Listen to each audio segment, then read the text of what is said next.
जेवढ्या आत्महत्या भारतात होतात त्याच्यातल्या 70% आत्महत्या या पुरुषांच्या असतात. जेव्हा अरेंज मॅरेजेस होतात कोणी बघत नाही हा माणूस म्हणून कसा आहे, त्याचा इमोशनल कोशंट काय आहे, तो व्यक्ती म्हणून कसा आहे. बघतात काय, तुझं शिक्षण किती आहे, तुला पगार किती आहे, तुझ्याकडे स्वतःचं घर आहे का, गाडी आहे का, तू एकटा राहणार आहेस का, जॉईंट फॅमिलीत राहणार आहेस. पुरुष प्रधानता पुढे नेण्यामध्ये बायकांचे फायदे कसे काय, किती आकड्याची सॅलरी आहे, किती इंची ऑर्गन आहे, किती इंची हाईट आहे.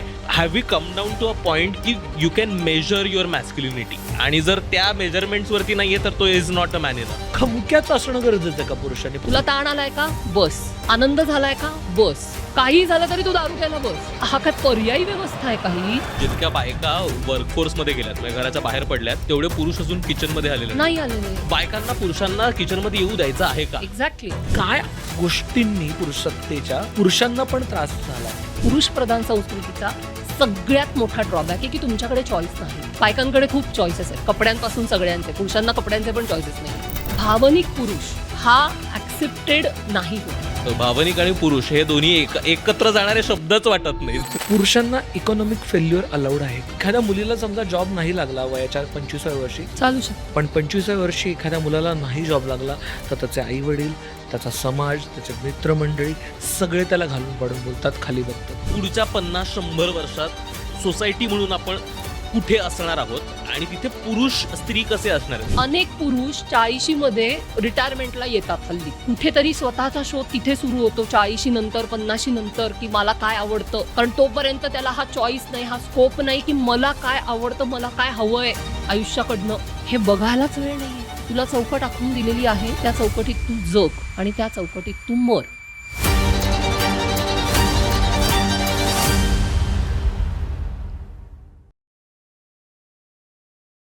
हॅलो नमस्कार. तुमच्या सगळ्यांचं मनापासून खूप खूप स्वागत आहे कॉटन किंग प्रस्तुत द मुक्तमुख शो म्हणजे स्टार्टच्या या नव्या कोऱ्या खास एपिसोडमध्ये.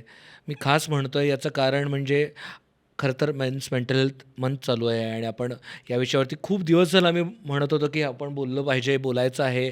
खरं तर हा तसा खुसफुसचा विषय आहे, पण मला असं खूप भारी वाटतं की अजून मी पण आहे या विषयात बोलायला. पण ऑन अ सिरियस नोट, आपण याबद्दल बऱ्याचदा बोलतो.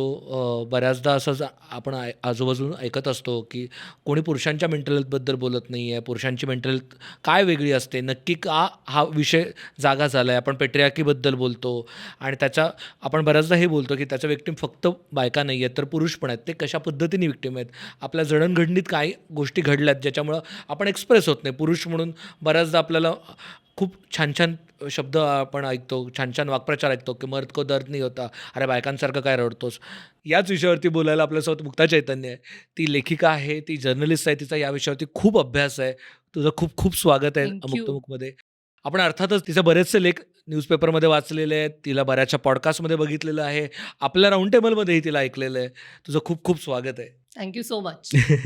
येस, आणि मेन्स मेंटल हेल्थ साठीचा हा एपिसोड आहे. आणि तुम्ही पण जर ते पुरुष असाल की ज्यांना बाहेर पडताना एन्झायटी होते पावसाळ्यात की माझ्या अंगावरती चिखल उडाला तर काय होणार, माझ्या कपड्यांची वाट लागेल वगैरे, तर कॉटन किंगने आपली सोय केलेली आहे. कॉटन किंगने अँटी स्टेन शर्ट्स आणि ट्राउझर्स कलेक्शन लॉन्च केलं आहे. तर त्यामुळे जर तुम्ही पावसाळ्यात बाहेर पडणार असाल आणि तुम्हाला जी धाकधूक असेल तर तुमच्यासाठी हा ऑप्शन आहे. कॉटन किंगसाठीची ही लिंक खाली दिलेली आहे. तुम्ही त्यांच्या दुकानांमध्ये जाऊन सुद्धा हे प्रॉडक्ट्स विकत घेऊ शकता. तर आपण मेन्स मेंटल हेल्थबद्दल बोलतो. मला खरं तर तिथंच यायचं आहे की ज्यावेळेस आपण मेन्स मेंटल हेल्थबद्दल बोलतोय, आपण मेंटल हेल्थबद्दल तर गेले काही जवळपास 1 दशक बऱ्यापैकी आपण बोलतो आहोत. आता आपण मेन्स मेंटल हेल्थ, पुरुषांच्या मानसिक आरोग्याबद्दल बोलतोय. तर असं वेगळं करून बोलण्याची गरज आहे का? म्हणजे इतकं असं वेगळं मानसिक आरोग्याच्या प्रश्न, संकल्पना पुरुषांसाठीच्या वेगळ्या आहेत का, ज्याच्यासाठी आपल्याला हे वेगळं बोलावं लागतंय? संकल्पना वेगळ्या नसतात, पण प्रॉब्लेम असा आहे की पुरुष त्यांच्या मानसिक आरोग्याबद्दल किंवा मानसिक स्वास्थ्याबद्दल इन जनरलच बोलत नाहीत. हो. अवेअरनेस खूप कमी आहे आणि प्रश्न खूप आहेत. त्यामुळे सगळं गणित जे आहे ते डिस्टर्ब आहे आणि त्याच्यामुळे मेन्स मेंटल हेल्थ किंवा पुरुषांनी त्यांच्या मानसिक आरोग्याबद्दल बोललं पाहिजे किंवा बोला याच्यासाठीचे आग्रह या सगळ्या गोष्टी त्याच्यातनं येतात. हम्म. म्हणजे तू जर आकडेवारी बघितलीस तर नॅशनल मेंटल हेल्थ सर्व्हे जेव्हा झाला होता 2015-16, म्हणजे आपण असं म्हणू 10 वर्षापूर्वी, हम्म. तेव्हा असं लक्षात आलं होतं की जवळपास 13.9% पुरुषांना कुठला ना कुठला मानसिक त्रास आहे. बापरे, 13 म्हणजे 14%. 14%. आणि ही लोकसंख्येच्या म्हणजे पुरुषांच्या लोकसंख्येच्या 14% लोकांना जर काही ना काहीतरी मानसिक त्रासातनं ते जात असतील तर ते ॲड्रेस होणं आवश्यक आहे. हम्म. आणि 10 वर्षापूर्वीचा हा सर्वे आहे, पोस्ट म्हणजे कोविडच्या आधीचा. कोविड नंतरची परिस्थिती आपल्या सगळ्यांना माहिती आहे की विविध प्रकारचे मानसिक ताण, डिप्रेशन, अँझायटी, पॅनिक अटॅक्स या सगळ्यातनं पुरुष जात आहेत.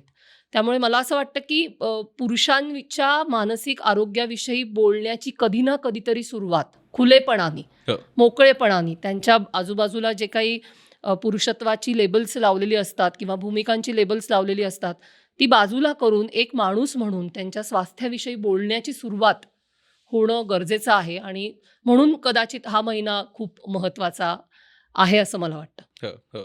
आणि आपण ज्यावेळेस म्हणतो की काय जवळपास 14% जर पुरुषांना काही ना काही पद्धतीचा मानसिक त्रास आहे, तर तो काय पद्धतीचा मानसिक त्रास आहे आणि तो कुठून येतोय, म्हणजे काय कारण आहे? म्हणजे सरसकट आपण पेट्रियार्की, पितृसत्तेला त्याचं लेबल लावून मोकळे होऊ शकतो का, की काय कारणांमुळे खरं तर इतकं, म्हणजे जर 14% हो. पुरुष काहीतरी पद्धतीचा मानसिक त्रास सहन करतायत तर याचा अर्थ काहीतरी एक खूप मोठं सोशल कॉन्स्ट्रक्ट आहे, हे सगळं दाबण्याचा बरोबर. प्रयत्न करतंय आणि हे सगळं त्रासातनं तो पुरुष जातोय आत्ताचा.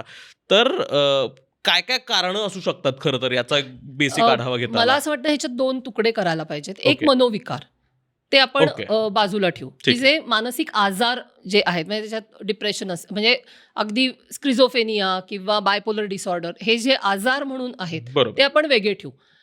लाईफस्टाईल ओरिएंटेड किंवा सामाजिक स्ट्रक्चरमधनं जे मानसिक ताण तयार होतात पुरुषांच्या बाबतीत, त्याची कारणं अनेक आहेत. म्हणजे एकतर पुरुष म्हणून ज्या पद्धतीने ते मूल वाढतं, जन्माला आलेलं मूल जे आहे ते ज्या पद्धतीने वाढवलं जातं आपल्या समाजामध्ये, तिथे तुम्ही तुमच्या भावना ॲड्रेस करायच्या आहेत याच्याविषयी वातावरणच नाहीये. हम्म. म्हणजे आपण एक्झाम्पल म्हणून दरवेळेला असं देतो एक्झाम्पल की तू मुलगा आहेस, तू रडू नकोस. हो. पण हे खूप सरधोपट आणि गुळगुळीत झालेलं उदाहरण आहे. ह्याच्या लेयर्समध्ये जर तुम्ही गेलात तर कितीतरी गोष्टी असतात ना. मला गिल्ट असतो, मला रागाच्या अलीकडची काहीतरी भावना आलेली भीती असते, असते. भीती असते, मला अस्वस्थता असते, मला मी घेतोय तो डिसिजन योग्य आहे का अयोग्य आहे.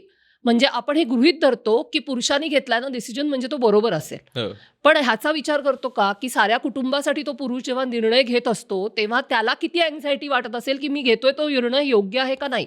हो. माझी मुलं, माझी बायको, माझे आईवडील माझ्या या निर्णयावर अवलंबून आहेत, हा चुकला तर काय, याची अँझायटी, याची अस्वस्थता, ह्या भावना कुठे ॲड्रेस होतात. सो कारणं अनेक आहेत. एक अपब्रिंगिंगचं कारण असतं सगळ्यात मोठं. दुसरं सामाजिक स्तरावरती जर आपण बघितलं तर भावनिक पुरुष हा ॲक्सेप्टेड नाही होत. हो, भावनिक आणि पुरुष हे दोन्ही हां, एकत्र हे जाणारे शब्दच वाटत नाही. कॉम्बिनेशन ना पुरुषांना ॲक्सेप्ट होतं ना बायकांना हा, accept. अर्थातच. बायकांना सुद्धा ते टॉल, डार्क, हँडसम आणि तो ॲग्रेसिव्ह पुरुष ह्या प्रतिमा तयार केलेल्या आहेत समाजाने. सो हळवा भावनिक पुरुष ही कॅटेगरीच ॲक्सेप्टेड नाहीये. आणि जर ती कॅटेगरी ॲक्सेप्टेड नसेल तर मी कितीही हळवा असलो पुरुष म्हणून तरी मी दाखवणार नाही ना की मी हळवा आहे, हो. मी भावनिक आहे. मी हेच दाखवीन हो. की मी मॅचो आहे, हो. मी एकदम मर्कदर्नी होता. हा मर्कोदर्नी होता, मी एकदम गो गेटर आहे, मी एकदम मॅस्क्युलिन आहे, हेच मी दाखवणार आहे. माझ्यातला तो हळवा कोपरा मी कायम झाकून ठेवणार आहे. आणि मग तो जर मी कायम झाकून ठेवलेला आहे तर मग त्याच्यातनं प्रश्न तयार होणारच की मग मला तो मी झाकून ठेवला ह्याचा त्रास होणार, हम्म. मला रडू येतंय, मला रडावंसं वाटतंय पण मला रडता येत नाहीये ह्याचा त्रास होणार, मला काहीतरी म्हणायचंय वेगळं पण ते ॲक्सेप्टेड होणारं वेगळं नाहीये, सो मी ते बोलणारच नाही, सो मला त्याचा त्रास होणार. म्हणजे थोडक्यात ना साचत जात आहे. मानसिक पातळीवरती गोष्टी अशा तुंबत चाललेल्या आहेत पुरुषांच्या संदर्भात. हम्म. आणि त्याला वेळेवर जर आपण वाटा करून दिल्या नाहीत ना तर शेवटी असं आहे की आपण समाज म्हणून सर्व जेंडर्स एकत्र राहतो. असं नाहीये की हा इलाका पुरुषांचा आहे, हा इलाका बायकांचा आहे. हो. आपण समाज म्हणून सर्व जेवढी जेंडर्स आहेत सर्व आपण एकत्र राहतो. अशा वेळेला जर बॅलन्स नसेल, अशा वेळेला जर आपण ह्या वाटा करून दिल्या नाहीत, तर त्याचा परिणाम सगळ्यांना भोगावा लागणार बरोबर. किंवा जो आता आपण बघतो पण आहोत त्या अर्थाने. दुसरं ओव्हरऑल अवेअरनेस नाहीये अजिबातच. म्हणजे मला माझ्या मनात सुसायडल विचार येता आहेत. मी सुसायडल ह्याच्यासाठी म्हणतेय कारण जेवढ्या आत्महत्या भारतात होतात त्याच्यातल्या 70% आत्महत्या या पुरुषांच्या असतात. ही आकडेवारी आहे. म्हणजे ती खूप धक्कादायक वाटू शकते, पण ही जाहीर आकडेवारी आहे. सो माझ्या मनात सुसायडल विचार येता आहेत, तर मी मदत घेणं अपेक्षित आहे. मदत घेतली पाहिजे मी. पण मी मदत घेतली तर मी कमी ठरेन. मी मदत घेतली तर मी तो आदर्श पुरुष कॅटेगरीमध्ये मोडणार नाही. मी मदत घेतली तर मग अरे तू मदत घेतो, तू एवढं पण डील नाही करू शकत स्वतःचं स्वतः. म्हणजे पुन्हा कुठेतरी पुरुष म्हणून मी कमी आहे, मी निम्न आहे, मी तेवढा अप टू द मार्क नाही, मी पुरून उरणारा नाही. ह्याचं जे प्रेशर आहे ना पुरुषांवरती, मदतच घ्यायला जात नाहीत. हो. आणि मग तुम्ही मदत नाही घेतली तर पुन्हा साचणं आहेच. साचणं तर थांबणार नाहीच आहे. ते तसंही थांबत नाही. तुम्ही बाई असा, पुरुष असा, नाही तर कोणी असा, साचणं चालूच राहतं. त्याला जर तुम्ही वाटा नाही करून दिल्यात तर ते कधी ना कधीतरी ब्लास्ट होतं आणि मग ते आत्महत्येतनं होतं, ते डिप्रेशनमधनं होतं, ते ॲग्रेशनमधनं होतं, ते रिग्रेशनमधनं होतं. ते वेगवेगळ्या पद्धतीने बाहेर येतं. आता तो पुरुष कशा स्वभावाचा आहे, त्याचं आजूबाजूचं वातावरण कसं आहे, त्यांनी त्याच्या अपब्रिंगिंगमध्ये इतर पुरुषांच्या भूमिका काय बघितलेल्या आहेत, म्हणजे वडील असतील, आजोबा असतील, काका असेल, मामा असेल, शेजारी असतील, शिक्षक असतील, ह्याच्यावरती त्याचा ब्लास्ट कसा होणार हे अवलंबून आहे. पण मला ना त्यालाच एक थोडंसं एक्सटेंड करून हे विचारायचं आहे, ज्यावेळेस हे कायम आपण डिस्कशन्स करतो ना, मला एक कायम प्रश्न असा पडतो की हे आत्ता एवढ्यात आपल्याला इतके जास्त मेन्स मेंटल हेल्थचे प्रॉब्लेम्स का दिसायला लागले. म्हणजे ज्या पद्धतीचे वडील, ज्या पद्धतीचे आजोबा, ज्या पद्धतीचे आधीचे पुरुष 2-3 जनरेशन्स आधी आपण पाहिले ते तसेच होते ना. म्हणजे ते व्यक्त नाही करायचे, त्यांचं मुलांसोबतचं नातं फार तेवढ्यापुरतं तेवढंच होतं, त्यांचं बायकांसोबतचं नातं तेवढ्यापुरतं तेवढं होतं. म्हणजे एक काळ होता ज्यावेळेस स्त्री पुरुष घरात बाकी लोक असताना एकमेकांशी बोलायचे पण नाहीत. तर त्यावेळेस हे प्रॉब्लेम्स एक्झिस्ट नव्हते करत का? म्हणजे आता तर ज्या पद्धतीची सोसायटी आपण बघतो, जिथे थोडासा ओपननेस जास्त आहे, थोड्या आणखीन आपण गोष्टींना एक्सपोज्ड आहोत, आपण फार गोष्टी आपल्या आजूबाजूला बघतो, मग आता आपल्याला हे प्रॉब्लेम्स इतके मोठे का जाणवत आहेत? आणि हे म्हणजे आता खरं तर सोसायटी तशी ओपन होती असं वाटतंय ना.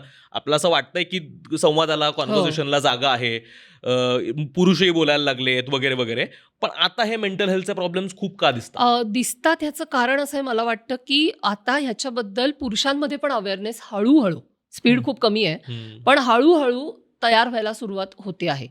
किंवा बायकांमध्ये पण काही प्रमाणामध्ये हे समजून घेण्याची तयार होताना दिसते आहे की माझ्या आयुष्यात असलेल्या पुरुषाला मानसिक त्रास असू शकतात, त्याचं काहीतरी वेगळं म्हणणं असू शकतं आणि मी ते ऐकलं पाहिजे. हे काल नव्हतंच ना. वडील ना असेच असतात, दुर्लक्ष करा, ते ना तसलेच आहेत, तापटच आहेत. त्यांच्या तोंडी जाऊ नका, त्यांच्या समोर येऊच नका, बोलूच नका. तुम्हाला काय बोलायचं ना मला सांगा, मी त्यांच्यापर्यंत पोचवते. हे स्ट्रक्चर होतं ना. त्यामुळे त्या वडिलांना काय वाटतं आहे हे कधी मुलांपर्यंत पोचलं नाही, बायकोपर्यंत पोचलं नाही, कोणापर्यंतच पोचलं नाही, त्या वडिलांपर्यंतच राहिलं. मला असं वाटतं की एवढी वर्ष आपण जे मानसिक आरोग्याच्या अवेअरनेससाठी काम करतो आहोत समाजामध्ये, त्याच्यातनं हळूहळू ही जागरूकता येताना दिसते. आणि ॲट द सेम टाइम कुठेतरी ही जी आकडेवारी पुढे येते आहे आता मोठ्या प्रमाणावरती, की 70% पुरुष हे म्हणजे आत्महत्येच्या मध्ये 70% पुरुष असतात किंवा 14% पुरुषांना मेंटल इलनेस आहे किंवा मानसिक कुठला ना कुठला तरी त्रास ते भोगता आहेत. किंवा एक इंडियन जर्नल ऑफ सायकियाट्री यांनी 2021 मध्ये एक आकडेवारी आणली होती. त्याच्यात त्यांनी असं म्हणलं होतं की जी मुलं इंटरनेटवरती आहेत, टीनेजर्स, त्याच्यातली 17.2% मुलांचं बिहेवियर हे प्रॉब्लेमॅटिक आहे. मुलगे, I am not talking about girls, मुलगे 17% 17% मुलगे हे प्रॉब्लेमॅटिक बिहेवियरचे आहेत. आता ह्या जेव्हा आकडेवाऱ्या आपल्या समोर येतात ना, हे सर्वेज जेव्हा होत आहेत, ह्या आकडेवाऱ्या जेव्हा समोर येत आहेत, तेव्हा मला असं वाटतं की हे जाणवायला सुरुवात होते समाज म्हणून पण आपल्याला, की काहीतरी चुकतं आहे, काहीतरी गडबड झालेली आहे आणि ती करेक्शनच्या मोडवर न्यायला पाहिजे. मग त्याच्यातनं कुठेतरी हे प्रॉब्लेम्स पण ॲड्रेस व्हायला सुरुवात होते. राईट. हम्म.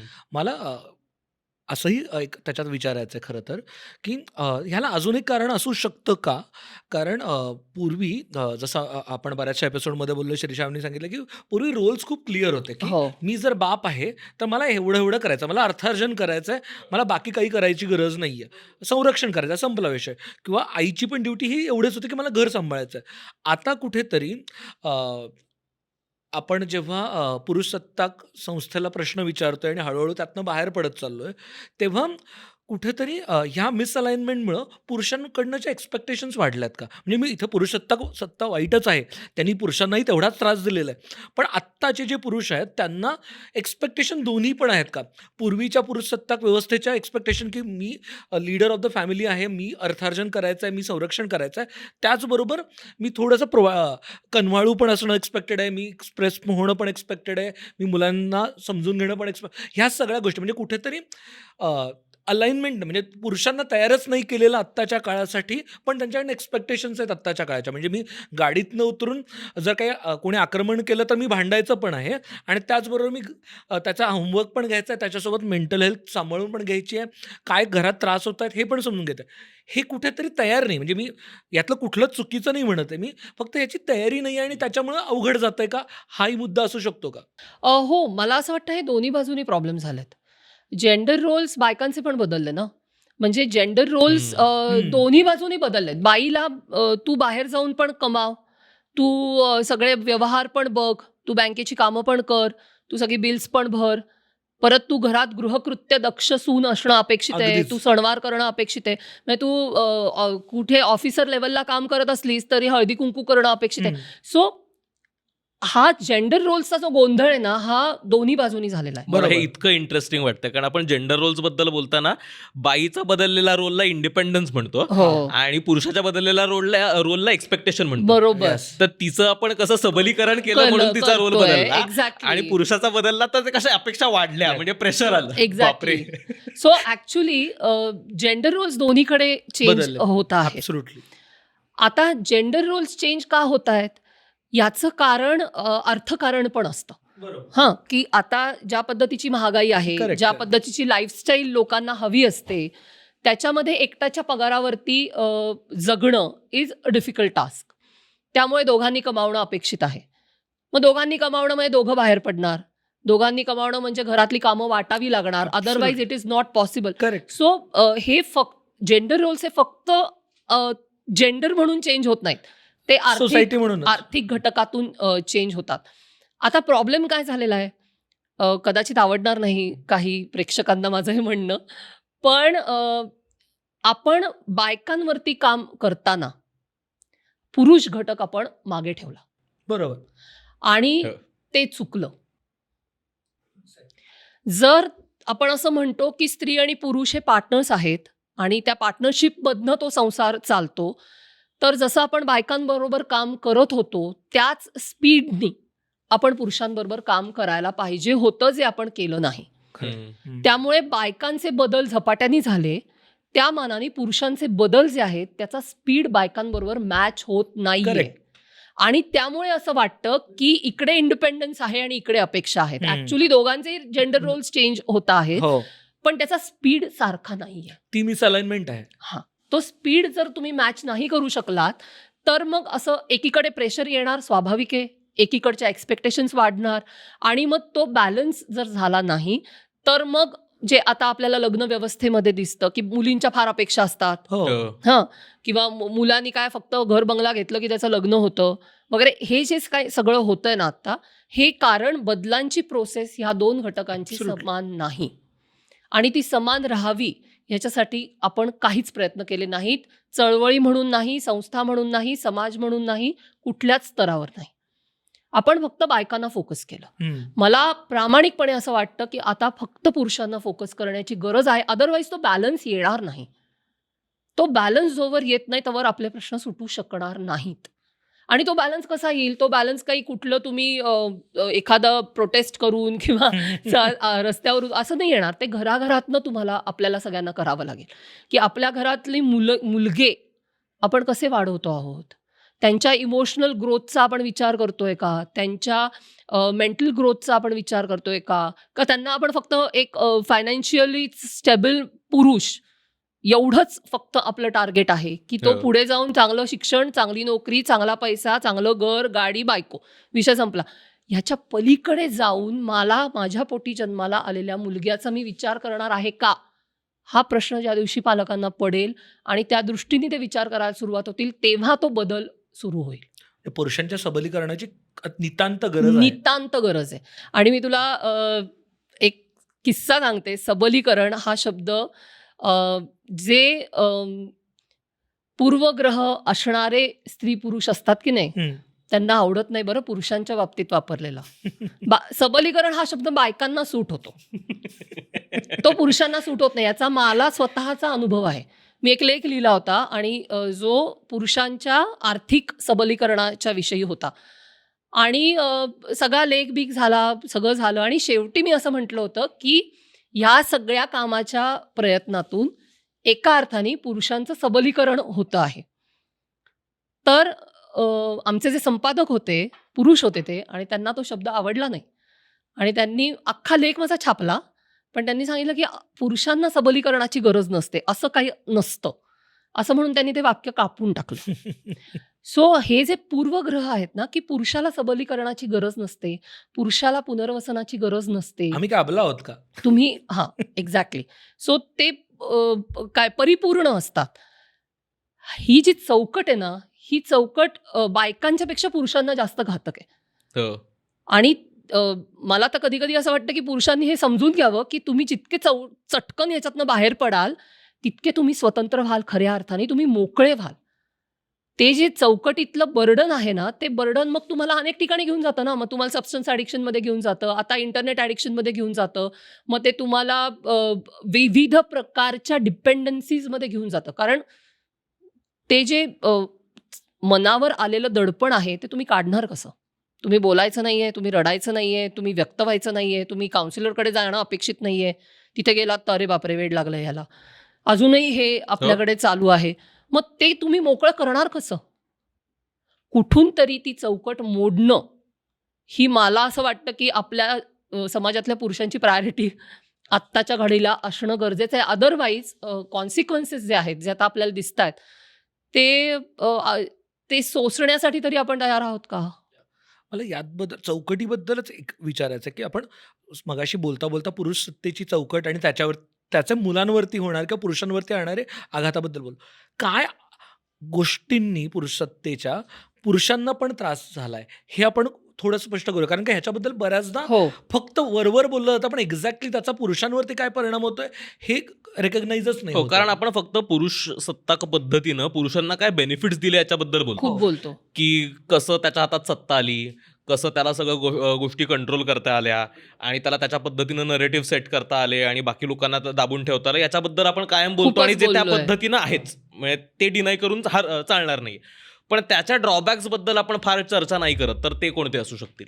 सगळ्यात पहिला ड्रॉबॅक म्हणजे मला असं वाटतं की पुरुषांना त्यांना काय हवं आहे हे ॲड्रेसच करता येत नाही. कारण त्यांना काय हवंय हे आयदर त्यांचे आईवडील, समाज, त्यांची बायको किंवा इतर कोण जे कोणी कुटुंबातले किंवा त्यांच्या आजूबाजूचे घटक असतील ते घटकच ठरवतात. मग ती नोकरी असू दे, मग ती सेक्शुअलिटी असू दे, मग पैसे मी कमवायचेत का नाही कमवायचेत हा चॉईस असू दे. पुरुषांच्या हातात चॉईसेसच नाही आहेत. हा पुरुष प्रधान संस्कृतीचा सगळ्यात मोठा ड्रॉबॅक आहे की तुमच्याकडे चॉईस नाहीत. बायकांकडे खूप चॉईसेस आहेत, कपड्यांपासून सगळ्यांचे. पुरुषांना कपड्यांचे पण चॉईसेस नाही आहेत. तुमच्या हातात चॉईस नसणं एखाद्या गोष्टीचा, तुमच्या आयुष्यातल्या प्रत्येक घटनेचा चॉईस तुमच्याकडे नसणं, तुमच्या आयुष्याचाच चॉईस तुमच्याकडे नसणं एका अर्थाने हे किती डेंजरस आहे माणूस म्हणून. हे किती भयानक आहे. मी तर कल्पना पण नाही करू शकत की माझ्या आयुष्याचे निर्णय मी घेऊच शकत नाहीये. बिकॉज मी कोणाला तरी सतत आन्सरेबल आहे. माझ्यावरती कोणीतरी सतत डिपेंडेबल आहे आणि मी सतत कोणाची तरी काळजी घ्यायची आहे. म्हणून मला माझ्या आयुष्याचे निर्णयच घेता येत नाहीत. हो, पुरुष म्हणूच शकत नाही मी कमवणार नाहीये. पुरुष म्हणूच शकत नाही मी कमवणार नाही. पुरुष हे म्हणूच शकत नाही की मी बायसेक्शुअल आहे. गे सोडून दे, मी बायसेक्शुअल आहे. किती पुरुष हे म्हणू शकतील? नाही म्हणू शकत. जरी तो पुरुष असला तरी तो म्हणू शकत नाही. तो लग्नाला उभा राहतो, लग्न करतो, पोरं जन्माला घालतो, संसार करतो, पण तो हे म्हणू शकत नाही की मी बायसेक्शुअल आहे किंवा मी गे आहे. चॉईस नाही हे किती डेंजरस आहे आणि हे सगळ्यात मोठं म्हणजे नुकसान आहे पुरुषांच्या संदर्भातलं. मी तुला एक उदाहरण देते. कोविडमध्ये ना आम्ही काही पुरुषांशी बोलत होतो आणि जे घरात होते, ऑब्व्हियसली वर्क फ्रॉम होम आणि असं सगळं, आणि आम्ही असा खूप प्रमोट करायचा प्रयत्न करत होतो त्यांच्याबरोबर की तुम्ही स्वयंपाकघरात जा, हां. You start cooking. चहापासून सुरू करा, दूध तापवा, काही बिर्याणी करायची गरज नाहीये लगेच किंवा मोठं वाटण घाटण घालायची गरज नाही. दूध तापवा, चहा करा.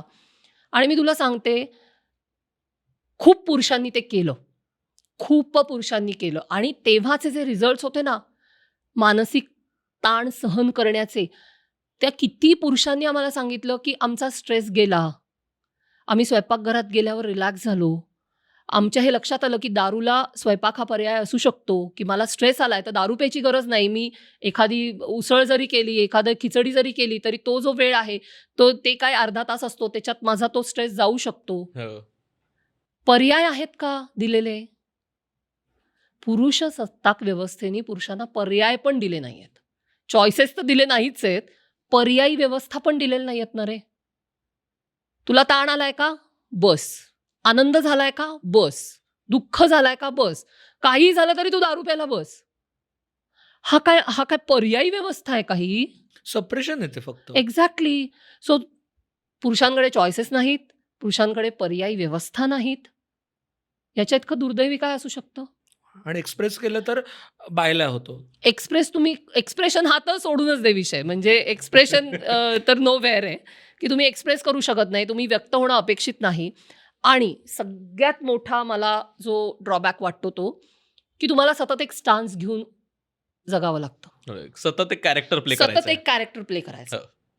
एक लहानपणापासून तुम्ही ॲज अ बॉय, मग टीनेजर, मग यंग ॲडल्ट, मग पुरुष म्हणून तुम्ही एक कॅरेक्टर उभं करणार आणि मरेस्तवर तुम्हाला ते कॅरेक्टर प्ले करायचं आहे. हो. हे किती वाईट आहे, हे किती अमानवी आहे. म्हणजे जसं म्हटलं जातं ना की बायकांकडे बाई म्हणून बघण्याआधी माणूस म्हणून बघा, तसं पुरुषाकडे पुरुष म्हणून बघण्याआधी माणूस म्हणून बघा ना. किती सफोकेटिंग आहे हे. मला उद्या कोणी असं सांगितलं की तू एक कॅरेक्टर घेऊन उभी राहा आयुष्यभर आणि तुला ते प्ले करावंच लागेल, तुझ्याकडे चॉईस नाही, तुझ्याकडे पर्याय नाही, मरेस्तवर तू तीच आहेस. किती घुसमट आहे, मी जगू नाही शकणार, इम्पॉसिबल आहे. किती ताण आहे ह्याच्यामध्ये, किती घुसमट आहे ह्याच्यामध्ये, किती भावनांचं खच्चीकरण आहे ह्याच्यामध्ये.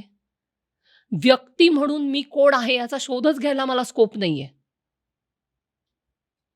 अनेक पुरुष 40 मध्ये रिटायरमेंटला येतात हल्ली. ते म्हणतात की बस 40 पर्यंत आम्ही कमवून ठेवू आणि नंतर आम्ही काहीही करणार नाही. का म्हणत असतील असं वाटतं? कुठेतरी स्वतःचा शोध तिथे सुरू होतो 40 नंतर, 50 नंतर, की मला काय आवडतं. कारण तोपर्यंत त्याला हा चॉईस नाही, हा स्कोप नाही की मला काय आवडतं, मला काय हवंय आयुष्याकडनं. हे बघायलाच वेळ नाहीये, वेळ दिला जात नाही. तुला चौकट आखून दिलेली आहे, त्या चौकटीत तू जग आणि त्या चौकटीत तू मर. तुला इकडे तिकडे बघायला स्कोप नाही, तू बघायचं नाही, तुझ्याकडनं ते अपेक्षित नाही. हे मला असं वाटतं पिळून काढणार आहे. तो जो 70% रेट आहे ना आत्महत्येचा पुरुषांचा, हे आतून आहे ना तुम्हाला तुमचं सगळं काय म्हणशील तू, तुमचा जो मेक असतो ना ॲज अ ह्युमन बिंग, प्रत्येकाचा एक काहीतरी स्वभावाचा DNA, स्वभावाचा एक स्ट्रक्चर आहे. हो. त्याच्या विपरीतच वागायला आपण भाग पाडतोय. आपण हे मान्यच करायला तयार नाही आहोत की माझ्या घरात जन्माला आलेला पुरुष हा मुलगा म्हणजे हा वेगळ्या वेगळ्या पॅटर्न्समधला असू शकतो. तो वेगळ्या पद्धतीने विचार करणारा असू शकतो. त्याला ती संधी मिळाली पाहिजे. त्याला तो स्कोप मिळाला पाहिजे. मला नाही वाटत हा विचार आपल्याकडे ॲक्सेप्टेड पण आहे. हम्म, हम्म. सो तुमच्याकडे संधी नाहीये, तुमच्याकडे पर्याय नाहीये, तुमच्याकडे चॉईसेस नाहीयेत आणि सतत एक कॅरेक्टर प्ले करायचं, एक स्टान्स घेऊन तुम्हाला जगायचंय. ह्याच्या इतके मला नाही वाटत कुठले वाईट ड्रॉबॅक्स किंवा वाईट परिणाम असू शकतात पुरुषसत्ताक पद्धतीचे. म्हणजे आपल्याला असं वाटतं की त्याचे बेनिफिट्स आपल्याला मिळतायत. पण जर खोलात जाऊन बघितलं ना, तर बेनिफिट्सपेक्षा नुकसान फार जास्ती आहे. आणि सगळ्यांनाच नुकसान आहे त्याचं. सगळ्यांना नुकसान आहे. म्हणजे पुरुषांना तर आहेच आहे, बायकांना तर आहेच. ते आपण वेळोवेळी ॲड्रेस केलेलंच आहे वर्षानुवर्ष, पिढ्यानुपिढ्या. हो. पुरुषांनाही आहे, समाजाला आहे पूर्णपणे. पूर्ण सामाजिक स्ट्रक्चरला त्याचं नुकसान आहे. म्हणजे मला कधी-कधी खरंच माझ्या आजूबाजूचे माझे मित्र असतील, माझे कलीग्स असतील, मी खूप टीनेजर मुलांबरोबर काम करते. मला फार कधी-कधी त्रास होतो या गोष्टीचा. कारण मला हे दिसतं की हे सगळं घेऊन ते जगतायत. त्यांच्याकडे पर्याय नाहीयेत. दिसतं की अरे तू स्टान्स घेतलायस बॉस, तू मॅचो नाहीयेस, तू तसा नाहीयेस. तू हे नको करू असं सांगावंसं वाटतं. पण सांगितलं तरी ते बदलता येत नाही त्यांना अनफॉर्च्युनेटली. हम्म. कारण त्यांनी ते बदललं तर त्यांच्या आजूबाजूचे पुरुष ते ॲक्सेप्ट करतील असं नाही. त्यांचे आई-वडील ते ॲक्सेप्ट करतील असं नाही. बायको त्यांची accept नाही करत. बायको, गर्लफ्रेंड, मैत्रिणी ॲक्सेप्ट करतील असं नाही. मग जर कोणीच हे काहीच ॲक्सेप्ट करणार नसेल, तर मी तरी का बदलू? मग मला जे काही वाटतंय ते तरी मी कशाला करू? इट्स बेटर जे चाललंय ते चालू दे.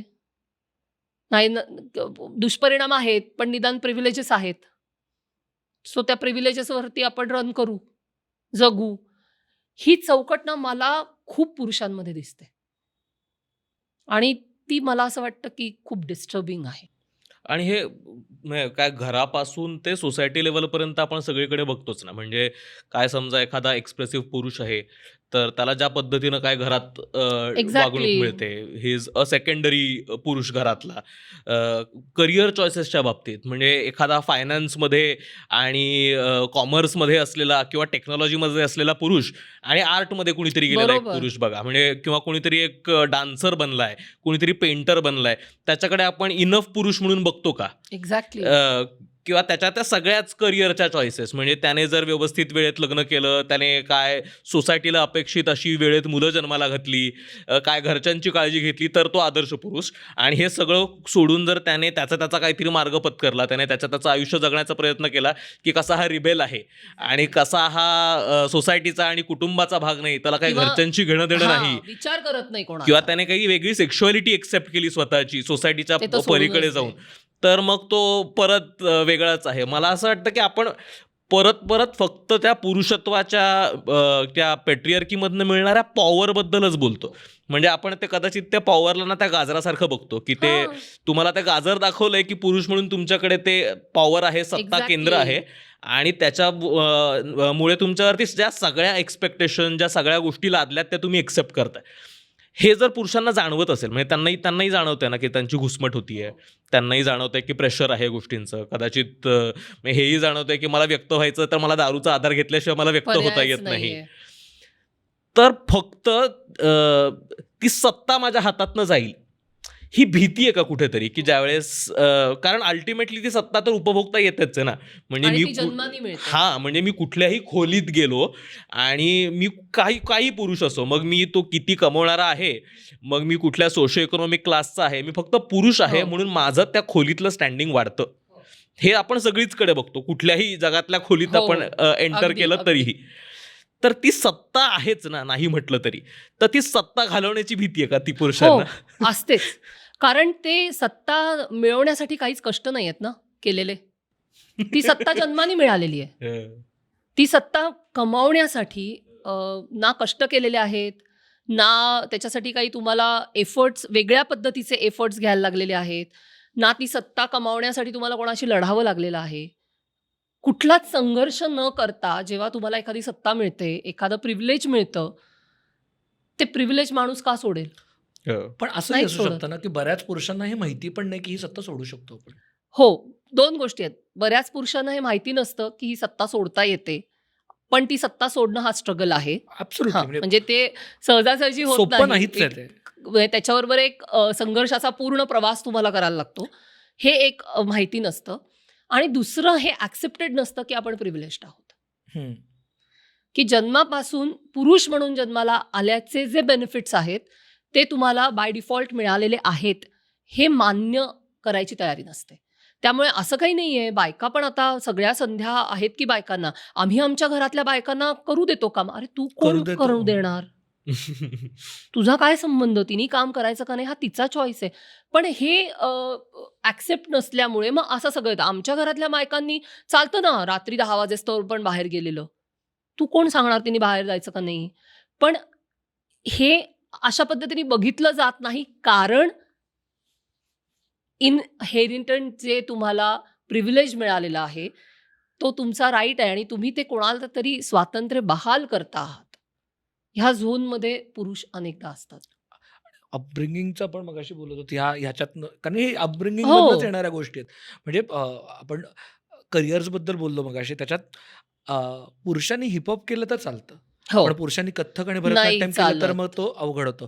पुरुषांनी बाकी बरेच आर्ट फॉर्ममध्ये पण असते, की म्हणजे अगदी, अगदी. पुरुषांनी समजा लावणी नृत्य केलं तर झालंच मग हो. खूपच प्रॉब्लेम आहे. अति. पुरुषांनी ड्रम्स वाजवलेले चालतात. पुरुषांनी मग सगळे हे असं त्या प्रत्येक खूपच, गोष्टीत म्हणजे खूपच. पॉवर रिलेटेड जे आहे किंवा जे पॉवर पोझिशनमध्ये ते करायला अलाउड आहे. दुसरं करायला दुसरं अलाउड करायला नाही. अलाउड नाही. आणि मला हेही विचारायचं आहे, की ह्याचंच जरासं अजून एक रूपांतर आहे, की करिअरच्या बाबतीत पुरुषांना फेल्युअर व्हायला अलाउड आहे का?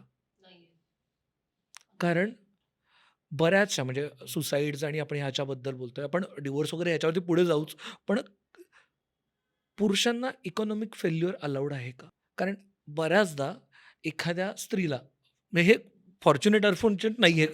फॅक्च्युअल बोलतोय आपण, फॅक्च्युअल आहे. की एखादी स्त्री जर इकॉनॉमिकली फेल गेली तर ती चालू शकतं. म्हणजे आत्ताच्या समाज परिस्थितीनुसार ते ओके आहे. कारण प्रायमरी जबाबदारी तिची ती नाहीच नाहीये. आहे ना. ती एक्स्ट्रा करतीये हे.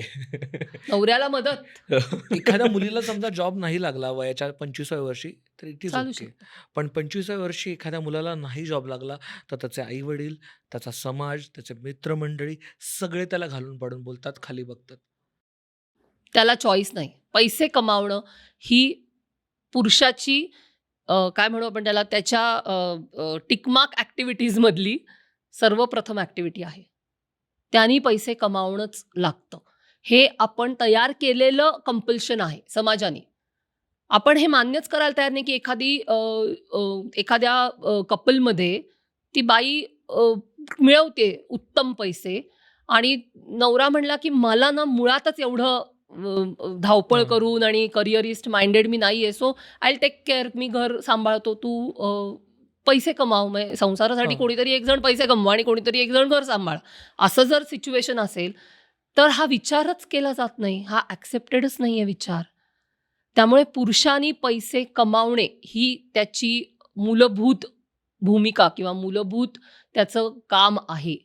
आणि हे इतकं बिंबवलेलं आहे समाजामध्ये, की ह्याच्यापेक्षा वेगळा विचार करणारा पुरुष जर असेल, तर तो कामचुकार तरी असतो, तो वाया गेलेला तरी असतो, तो काय म्हणू त्याला त्याच्यात तेवढं स्किल सेट्स नाहीयेत, किंवा धमक नाही. धमक नाहीये, तर तो त्याचे तेवढे कॉन्टॅक्ट्स नाहीयेत.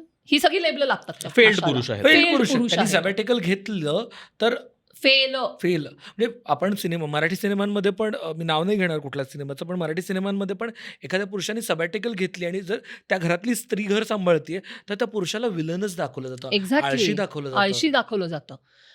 हे आपण लक्षातच घेत नाही किंवा साधं बघ ना असं एखादा आता कोविड नंतर अनेक पुरुषांच्या नोकऱ्या गेल्या. बरोबर. हो. हां आणि हेन्स बायका बऱ्यापैकी स्वयंपाकघरात एंगेज असतात. तर अशा अनेक केसेस होत्या की जिथे नवऱ्याची नोकरी गेली आणि अर्थार्जनासाठी बाईनी काहीतरी स्वयंपाक करून दे किंवा डबे हां. करून दे अशा पद्धतीचे किंवा गृहउद्योग छोटासा सुरू कर असं केलं आणि शी स्टार्टेड अर्निंग गुड.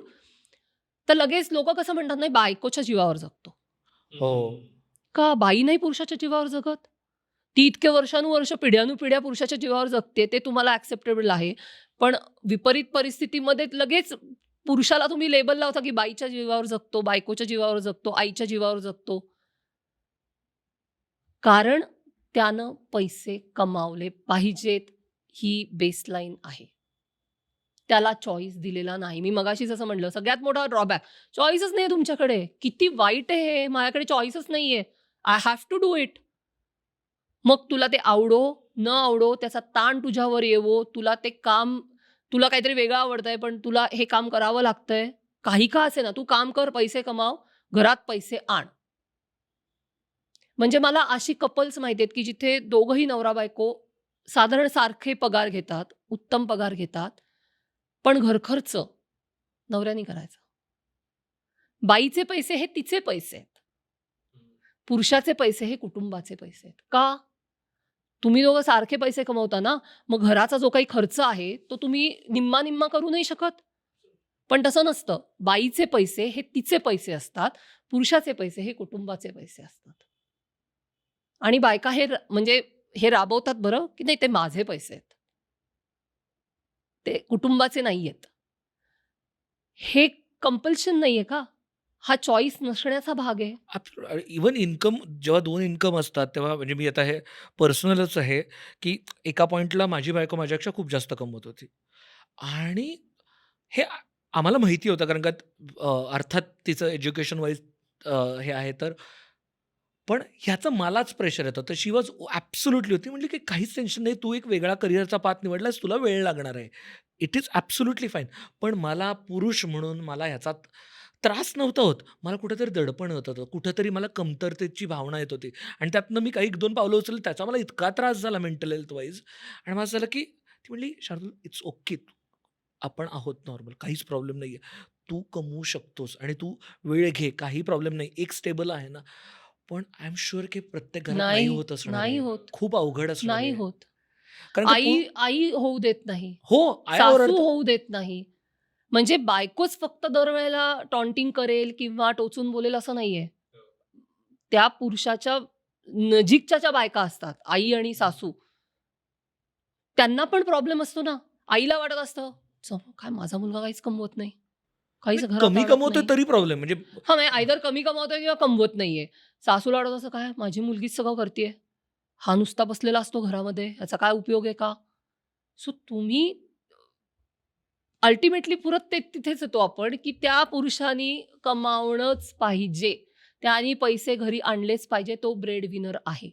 हे इतकं ठासून असं म्हणजे काय म्हणतो त्याला ना, बत्त्यानी नाही, नाही, डोक्यात फक्त घुसवलेलं पैसे आहे. नाही म्हणजे आपण ह्याबद्दल पण नाही, बोलतो. मला पण हां. तेच एक्सटेंड करत खरं तर आता थोडं भोचक वाटू शकेल, पण मला विचारायचंच आहे, की खरंच आपण जे पुरुषत्व बोलतो ते इतकं मेजरेबल आहे का? म्हणजे काय किती आकड्याची सॅलरी आहे, किती इंची ऑर्गन आहे, किती इंची हाईट आहे, have we come down to a point की you can measure your masculinity, आणि जर त्या मेजरमेंट्सवरती नाहीये तर तो is not a man enough. मग यातच सॉरी ॲड करायचं एक खमक्याचं असणं गरजेचं आहे का पुरुषांनी प्रत्येक वेळेला?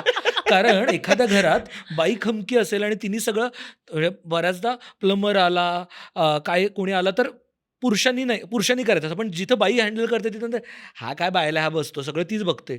म्हणजे एखाद्याला नसेल बाबा स्ट्रीट स्मार्टनेस, तो बोलत असेल आणि बाई एखादी स्ट्रीट स्मार्ट करत असेल, ती असेल. टपाटप वेगळं करते तर नाही चालत. म्हणजे खमक्याच पाहिजे जसं ओंकार म्हणाला. त्याच्या मेजरमेंट्सच आहेत. हो, आहेत. सॉरी टू से. त्या घालून दिलेल्या आहेत. तो अगदी उंचीपासून आहे ना, हो. की बायकोपेक्षा नवरा उंच उंच पाहिजे. पाहिजे. बायको सावळी असली तर नाही चालत. हं. नवरा सावळा असला तर चालतो. बायको गोरी पाहिजे. पगार म्हणजे मी लाखोनी कमवत असली तरी नवऱ्याचा पगार माझ्यापेक्षा जास्त पाहिजे. माझ्यापेक्षा तो बेटर पाहिजे. हे स्ट्रक्चरमध्येच आहे. आणि ते इतकं घट्ट आहे ना, की प्रत्येक गोष्टीमध्ये त्याची मोजमाप केली जाते. की तू कुठल्या पोझिशनला काम करतोस? हं. हे मेजर केलं जातं. म्हणजे आता साधं उदाहरण देते. मी सायबरमध्ये काम करते. सायबरमध्ये आपल्या देशात अशी काही राज्य आहेत की जिथे मोठ्या प्रमाणावरती सायबर क्राईम करणारे आहेत, म्हणजे विक्टिम्स नाही, जे ॲक्च्युअल सायबर क्राईम्स करतात. ह्या राज्यांमध्ये जी लग्नाची मुलगी असतात की नाही, आणि जे मुलगे जर सायबर क्रिमिनल्स असतील, तर लग्नाच्या बाजारात त्यांचा भाव सगळ्यात जास्त असतो. जास्त असतो. हो, कारण it's a white collar crime. जरी पकडला गेला तरी वर्ष 6 महिने. बरं, कोणाचा खून नाहीये, कोणावर बलात्कार नाहीये, अपहरण नाहीये, मारहाण नाहीये, फिजिकल हिंसा नाहीये. याच्यातलं काहीच तो पुरुष करत नाही. आणि इंटेलेक्च्युअल क्राईम आहे. हां, आणि इंटेलेक्च्युअल क्राईम आहे. So it's a white collar crime. त्यामुळे त्याचा भाव सगळ्यात जास्त असतो. So it's measurable. प्रत्येक गोष्ट मेजर होते. प्रत्येक गोष्टीकडे अधिक, बेटर ह्या अँगलनीच समाज आणि बायका सुद्धा बघतात. म्हणजे मी हे कायमच म्हणत आलेली आहे, आज म्हणते असं नाही, की बायका ह्या सुद्धा पुरुष प्रधान संस्कृतीच्या तगड्या वाहक असतात. हो. त्या जाणीवपूर्वक ती रचना पुढे नेतात. त्यांना माहीत असतं की हे चुकतंय, हे चुकीचं आहे, पण स्टिल त्या पुढे घेऊन जातात. कारण पुरुष प्रधानता पुढे नेण्यामध्ये बायकांचे फायदे आहेत, जे कसे आपण कधीच ऍड्रेस नाही करत. कसे अनेक छुपे फायदे असतात ना, जसे तोटे अगणित आहेत, हो. जे आपण वेळोवेळी ऍड्रेस केलेले आहेत. फायदे काय असतात? मला कशाचीच जबाबदारी घ्यायला लागत नाही. मी कशाची जबाबदारी घेते? मी कशाचीच जबाबदारी घेत नाही. ना आर्थिक घेते, ना कशाचीच घेत नाही. बेडरूमपासनं फायनान्सपर्यंत कशाचीच जबाबदारी माझ्यावरती नाहीये. मला फक्त रांधायचंय, मुलं जन्माला घालायचेत. That's it. Is the primary expectation. Is only expectation. ह्याचा पुरुष म्हणून कधी पुरुषांनी विचार केलेला आहे का? की बायका का पुरुष प्रधान संस्कृती चालू ठेवतात? त्या का वाहक आहेत? त्या का पुढे नेतात? कारण बायकांना बेनिफिट्स पण आहेत त्याच्यामध्ये, जे अंडरलाईन आहेत, जे ऍड्रेस नाही केले जात. ऑल्सो ज्यावेळेस कुटुंबाचे डायनामिक्स आहेत त्यावेळेस गुड कॉप बॅड कॉप, ज्या पद्धतीनं आपण कायम बापांचं Exactly. चित्रण पाहिलं सगळीकडे. Exactly. बाप हा कायम विलनच असतो आणि आई आई- मायाळू असते. Exactly. आई प्रेमळ असते. आई तो इमोशनल धागा असते जे कुटुंब बांधून ठेवते. सगळी सॉफ्ट पॉवर Power घरातली आईकडे. आईकडे असते. बाप फक्त पैसे आणून देण्याचं काम करतो. म्हणजे आताचे जे वडील लोक आहेत, माझे अनेक मित्र, ते असं म्हणतात की आम्ही फक्त ATM मशीन होत का, की टाका, पैसे घ्या, विषय संपला. हा बेनिफिट नाहीये बायकांसाठी. हम्म. हा बेनिफिट आहे. ड्रॉबॅक्स अनंत आहेत, पण बेनिफिट्स पण आहेत ना पुरुष प्रधान संस्कृतीचे, जे काय म्हणू त्याला, ते ठळक नाहीयेत, ते असे छुपे बेनिफिट्स असतात. कारण हे दिसतं माहिती आहे का, म्हणजे मला जस्ट लक्षात आलं ऑब्झर्वेशन म्हणून. मॅट्रिमोनियल साईटवरती ज्या मुलीचा 8 लाख रुपये पगार असतो, ती किमान 15 लाख रुपयाचा नवरा मिनिमम एक्सपेक्ट करते. एक्झॅक्टली. जर ती 5'2" असेल तर ती म्हणते मला 5'6" वरचाच नवरा हवा आहे. जर ती 6वी असेल तर ती म्हणते की मला दिसायला सुंदरच नवरा हवा आहे. सगळं म्हणजे जे काही असेल, सगळ्या बाबतीत हेच एक्सपेक्टेशन आहेत. आणि असं जर आपण एक्सपेक्ट करत असू तर इक्वॅलिटी कशी येणार? कशी येणार? अदरवाईज काय होईल माहितीये का? आता आपण काय, इतके दिवस आपण बायकांच्या सबलीकरणाविषयी बोलत होतो, आता आपण पुरुषांच्या सबलीकरणाविषयी बोलू. आपण बॅलन्स विषयी कधी बोलणार? हो. कारण अल्टिमेटली जोपर्यंत हे बॅलन्स होत नाहीत ना, कुठलेच प्रश्न आपले सुटणार नाहीयेत. आणि ते बॅलन्स तेव्हाच होतील जेव्हा बायका पण हे ऍक्सेप्ट करतील की हो, मला ह्या काय म्हणू, ह्या व्यवस्थेचे फायदे मिळत होते आणि म्हणून ती व्यवस्था मी चालू ठेवली, सो मी पण ते फायदे सोडते. हो. जसं आपण म्हणतोय की तुम्ही जबाबदाऱ्या घ्या, तुम्ही तुमच्या चौकटी मोडा, तसं बायकांनी पण त्यांच्या चौकटी मोडल्या पाहिजेत ना. त्यांनी पण ते फायदे सोडणं गरजेचं आहे. की जसं मी मगाशी म्हणलं की तुम्हाला कशाची जबाबदारी घ्यायची नाहीये. तुम्ही सतत रडू शकता, तुम्ही सतत कारणं देऊ शकता, तुम्ही सतत काय म्हणू आपण त्याला, त्या व्यवस्थेच्या बदलासाठीचे प्रयत्न न करता ती व्यवस्था पुढे चालवून ठेवण्यासाठीच्या भूमिका घेऊ शकता. हो. हे जे फायदे आहेत हे तोडावे लागतील ना रे, कधी ना कधीतरी. मला हे म्हणावं लागेल की हो, मी घेते रिस्पॉन्सिबिलिटी. म्हणजे बायका घेत नाहीत असं नाही हं, बायकांवरती जबाबदारी असतेच प्रचंड प्रमाणात, पण जबाबदारी नसते पण ना.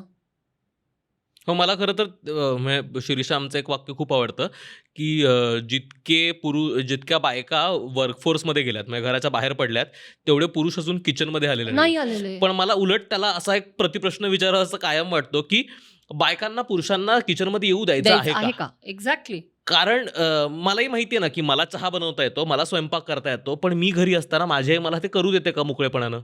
नाही करू देत. माझी आई मला लहानपणापासून शिकवते का, की चहा बनवायला सुरुवात कर. पाहुणे आल्यानंतर पाण्याचा ग्लास कोण आणून देतं हे मी हो. घराघरात पाहिलेलं आहे. तर ज्यावेळेस आपण हेही म्हणतोय, की पुरुषांनी त्या रिस्पॉन्सिबिलिटीज घेणं गरजेचं आहे घरातल्या, काही अंशी आता बऱ्यापैकी पुरुष घेत आहेत. म्हणजे बेसिक स्वतःला करता येतील अशा हो. गोष्टी माझ्या जनरेशनचे तरी हो. बरेचसे माझे मित्र पुरुष करतायत. पण त्यांच्या आया त्यांना करू देतायत का? त्यांच्या बहिणी त्यांना करू देतायत का? कारण त्यांनी त्यांची आयडेंटिटी ना बायकांनी त्या किचन सोबत जोडलेले जोडून ठेवली आहे. टेरिटरीज होतात ना हो. तयार. तर मग असं नाही होते का, की पुरुषाकडनं हे एक्सपेक्टही केलं जातंय, की तू आता घरातलं थोडं काम कर, घरात थोडं कॉन्ट्रीब्यूट कर, घरात थोडं काम करायला लाग. पण त्यावेळेस बायकांना ते अपेक्षितही नाही त्यांनी हो. येऊन केलं पाहिजे. हो. म्हणजे शार्दूल कायम म्हणतो, की मग की काम केलं तर मग ते कसं चांगलं नाही केलंय याच्यावरनं कायम बोलणं होतं. म्हणजे तू केअर काढ, पण चांगला काढ, माझ्यासारखा काढ. म्हणजे हे तर कुठून इम्पॉसिबल चालेल? आहे. म्हणजे हे मी तेच म्हटलं, की ही पुन्हा फायदा आहे ना माझा. म्हणजे मी नावं ठेवायला मोकळी आहे, की हां, आमच्या ह्यांना ना काही ते नको बाई त्यापेक्षा मीच काढते. कारण पुन्हा बायकांचा अजून एक मोठा प्रॉब्लेम काय असतो माहिती आहे का? किंवा बायकांचा असं नाही, मला असं वाटतं त्या पदावर किंवा त्या टेरिटरीज जेव्हा तयार होतात, तेव्हा तिथे असणाऱ्या कुठल्याही मनुष्याचा तो प्रॉब्लेम असतो, की त्याला ना त्याच्या त्यांनी त्याचं एक स्टँडर्ड ठरवलेलं असतं आणि त्याला त्याच्या खाली काहीही ॲक्सेप्टेड नसतं. मग तो बॉस असू दे, नाहीतर घरात बाई स्वयंपाक करत असू दे, व्हॉटेव्हर इट इज.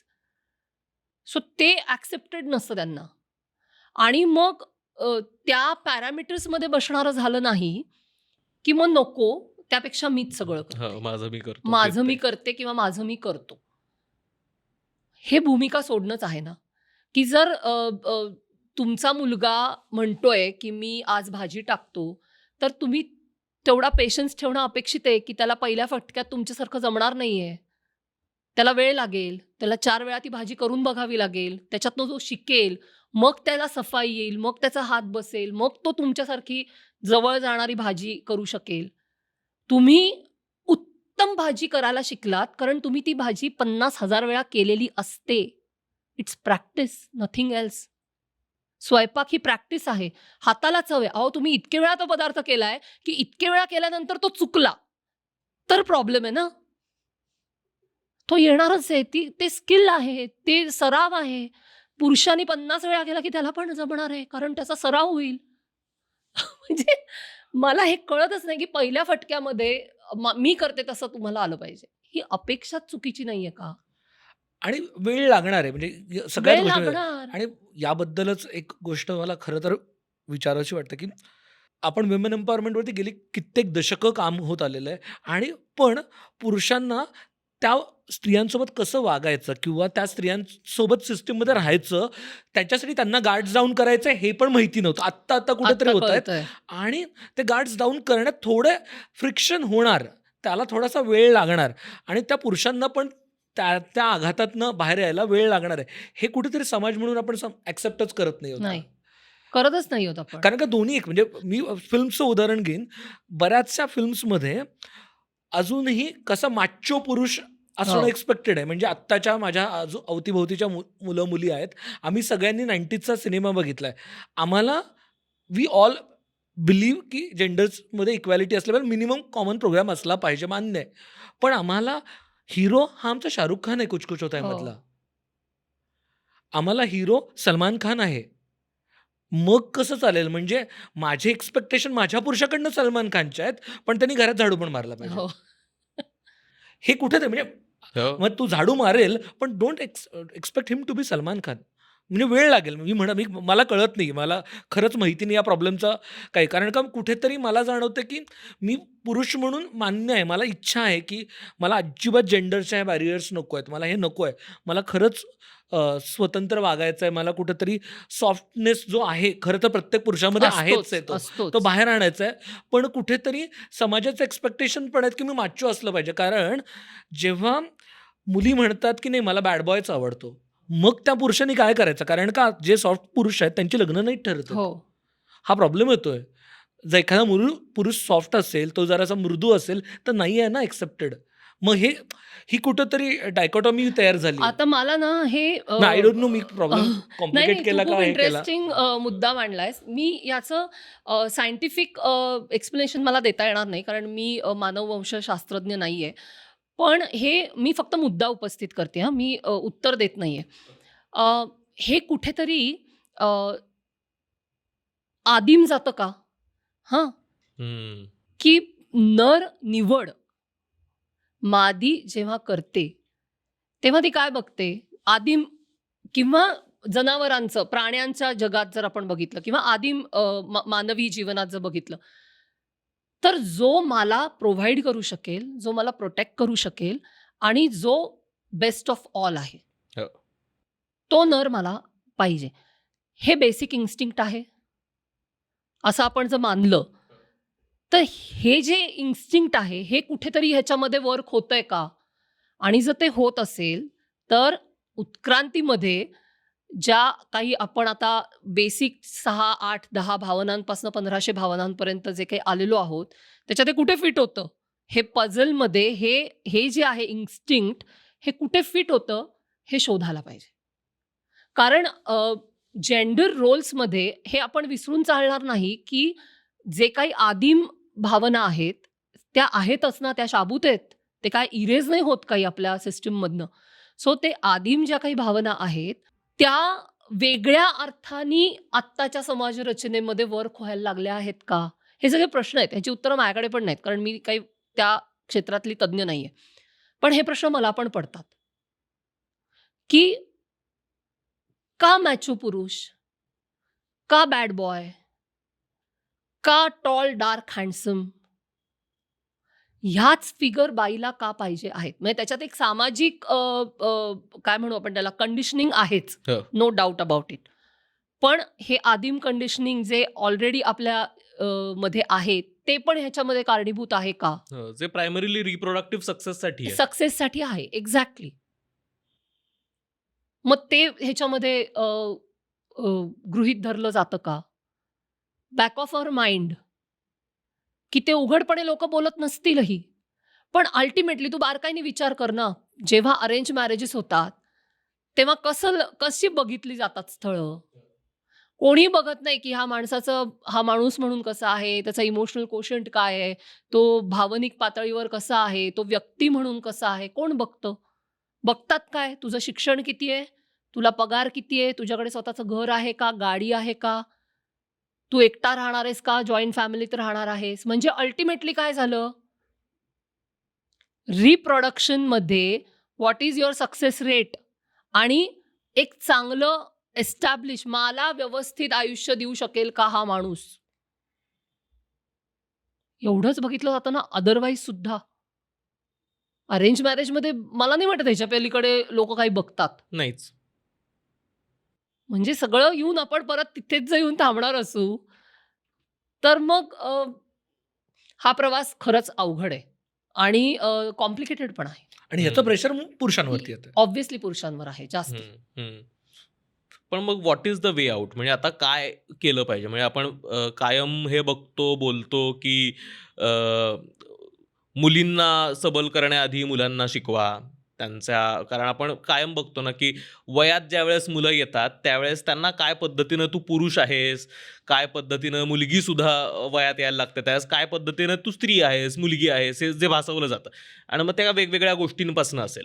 तर जर आत्ता आपल्याला हा इतका प्रॉब्लेम दिसतो आहे आणि आता जाणवतो आहे की सगळ्यांचीच फरफट होती म्हणजे आणि हे काही फेअर नाहीये पुरुषांसाठी सुद्धा आणि स्त्रियांसाठी सुद्धा. बायकांसाठी नाही. मग इंडिव्हिज्युअलचं म्हणजे हो, स्त्री पुरुष कोणासाठीच बाजूला नाहीये. सोडूयात, इंडिव्हिज्युअलसाठीच फेअर नाहीये या पद्धतीचं वागणं, या पद्धतीचं प्रेशर घेणं. तर काय केलं पाहिजे आणि त्या घराघरापासून काय केलं पाहिजे? कारण आपण हे बोलतो पण आपल्याला माहिती आहे की घरी गेल्यानंतर बेल वाजली तर पहिल्यांदा दार उघडायला कोण उठणार आहे? काय नवरा बायको बाहेर पडले तर गाडीची चावी पहिल्यांदा कोणाकडे जाणार आहे? पासून काय सगळंच म्हणजे. एखादा काहीतरी बिल आलं तर ते पे करायला कोण जाणार आहे? आपल्याला माहिती आहे. आपण हे चर्चा करतोय पण केलं काय पाहिजे? मला असं वाटतं की 2 गोष्टी करता येऊ शकतात. एक म्हणजे ज्यांच्या घरात छोटी मुलं आहेत, मुलगी.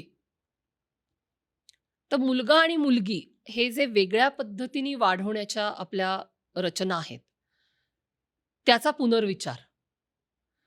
की का तुम्ही जेंडर बेस्ड अपब्रिंगिंग असलं पाहिजे? मूल म्हणून वाढवा. मग ते मुलगा आहे का मुलगी आहे ह्याच्याशी त्याचा संबंध नाही. लाईफ स्किल सगळ्यांना आली पाहिजे. म्हणजे स्वतःला जगवण्यासाठी जी कौशल्य लागतात. हम्म. मग त्याच्यात स्वयंपाक आला, त्याच्यात पोहणं आलं, त्याच्यात गाडी चालवणं आलं, त्याच्यामध्ये पब्लिक स्पीकिंग आलं किंवा अशी जी काही लाईफ स्किल्स ज्याला आपण किंवा बेसिक स्किल्स घरातली, की मला बल्ब बदलता आला पाहिजे. मग तो मुलगा आहे का मुलगी याच्याशी काही संबंध नाहीये त्याचा. Absolutely. मला माझं बाथरूम साफ करता आलं पाहिजे. मला अंथरूण पांघरुणाच्या घड्या घालता आल्या पाहिजे. त्याच्याशी तुम्ही कुठला जेंडर आहे तुमचा याचा काही संबंध नाही. सो ही लाईफ स्किल्स आहेत. ही लाईफ स्किल्स जर आपण मुलांना, मुलींना जेंडरलेस अपब्रिंगिंगमध्ये जाऊन शिकवू शकलो ना, तर जशी-जशी ती वाढतील ना, तशी-तशी त्यांची दृष्टी मोकळी व्हायला सुरुवात होते. हम्म.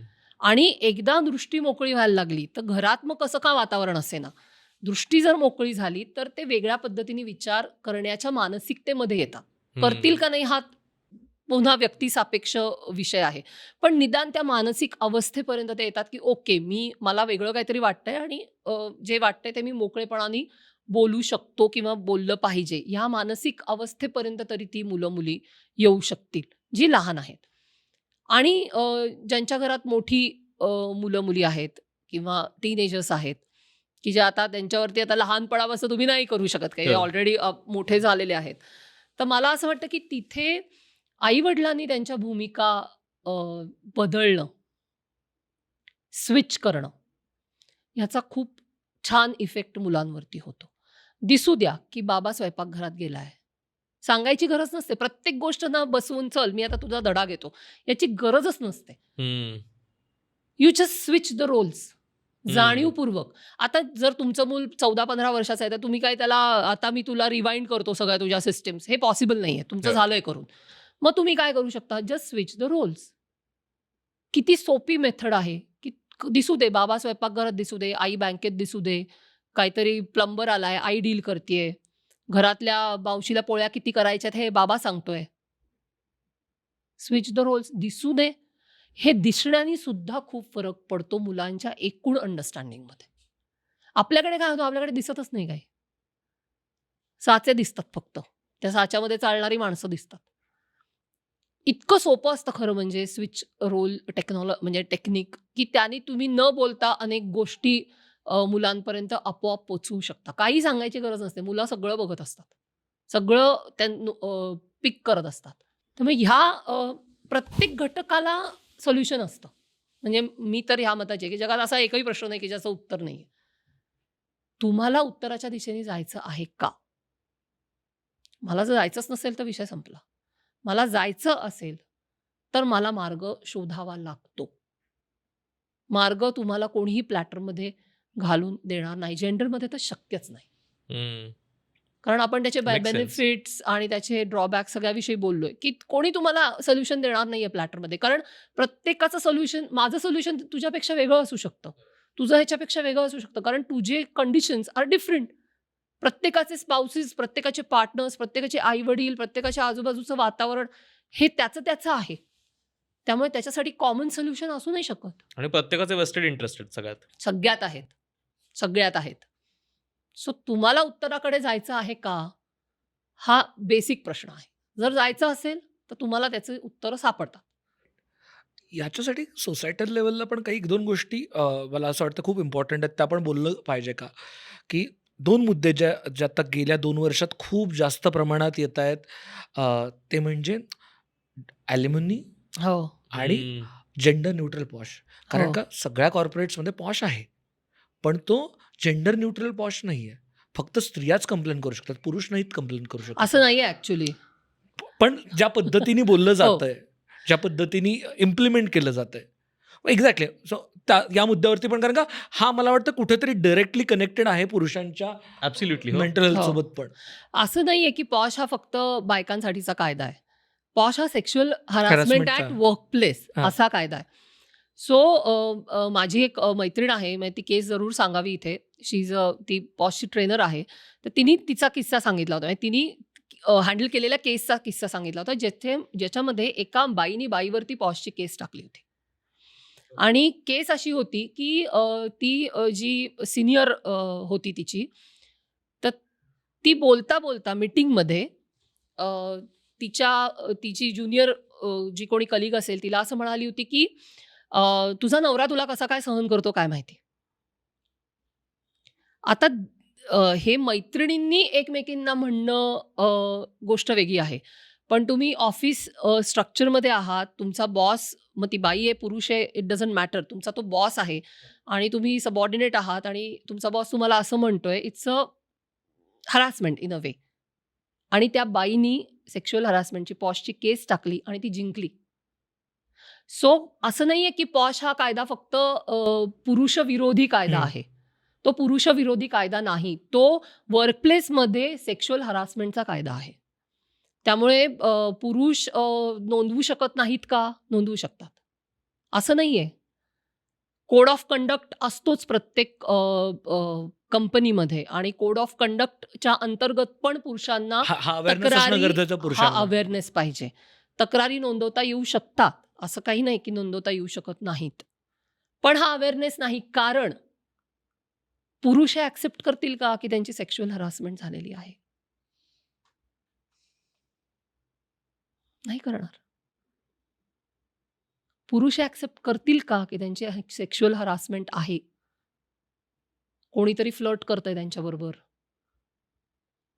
कोणीतरी त्यांना कारण कॉन्टेक्स्च्युअल असतं हे. हम्म. कोणीतरी त्यांना सिग्नल देतंय आणि ते त्यांना आवडत नाहीयेत आणि त्यांना ते व्हायोलेशन वाटतंय. त्यांना असं वाटतंय की त्यांची प्रायव्हसी हे होतीये. कोणीतरी त्यांना स्टेअर करतंय. हे मुळात पुरुष ऍक्सेप्ट करतील का? जरी त्यांना व्हायोलेटेड वाटलं, जरी त्यांना असं वाटलं की दिस इज नॉट ऍक्सेप्टेड, मला नाही आवडत हे, तरी पण ते ऍक्सेप्ट करतील का? मग ते ऍक्सेप्टच जर नाही करणार तर केस होईल कशी पुढे जाऊन? पुन्हा आपण तिथेच येतो ना, की मी सेक्शुअल हरास झालेलो आहे. हे कमी पुरुषपणा आहे. खूपच कमी पुरुषपणा मानला जाईल. मला खरं तर तोच मुद्दा घेत पुढे हे विचारायचं आहे की पुरुषांचं पण शोषण होतं का, आणि ते होतं तर ते आपण मान्य करतो का? कारण म्हणजे आत्ता आपण वर्कस्पेसबद्दल बोलत होतो. मला वाटतं घराघरांमध्ये पण होतं. मग ते काय, आपण हेही बघतो की पुरुषां अगेन्स्ट पण बऱ्यापैकी व्हायोलेशन्स आणि व्हायलन्स होतो घराघरांमध्ये. मग त्यातनं ॲलिमोनीसारख्या गोष्टी असतात जिथे तुमच्यावरती काय फायनान्शियल स्ट्रेन येतो. मग डिवोर्सेस केसेसमध्ये आपण बघतो की कसं पटपट काही पद्धतीचे ॲलिगेशन्स लावले जातात. तर एकतर पुरुषांच्या अगेन्स्ट व्हायलन्सचं पण प्रमाण वाढतंय का? म्हणजे त्यांचं पण शोषण होतंय का? आणि आज सोसायटी आपण ते एक्सेप्टच करत नाही आहोत अजूनही. हो, सोसायटी म्हणून आपण ऍक्सेप्ट नाही केलेलं. व्हायलन्समध्ये मला असं वाटतं फिजिकल व्हायलन्स होत नाही फारसा पुरुषांच्या बरोबर. म्हणजे प्रमाण कमी जर आहे कंपॅरेटिव्हली. हां, बघितलं तर बायका जास्ती सफर करतात. पण इमोशनल आणि व्हर्बल व्हायलन्स जो आहे ना, तो पुरुषांच्या बाबतीत खूप होतो आणि आपण फक्त फिजिकल व्हायलन्स ॲड्रेस करतो. आपल्यासाठी व्हायलन्स म्हणजे फक्त फिजिकल. फिजिकल. आपण इमोशनल व्हायलन्स, व्हर्बल व्हायलन्स जो आहे, तो आपण ना ॲड्रेस करतो ना ॲक्सेप्ट करतो.